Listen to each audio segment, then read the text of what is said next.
mal con botar eso, pero perdóname, por favor, no me castigues. No, no te voy a castigar. ¿No me vas a castigar? No.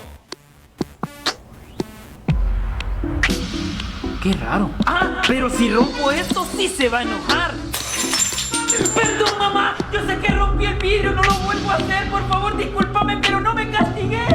Ay, no te voy a castigar. Ya estás grande y ya sabes lo que haces. ¿No me castigó? ¿No me castigó?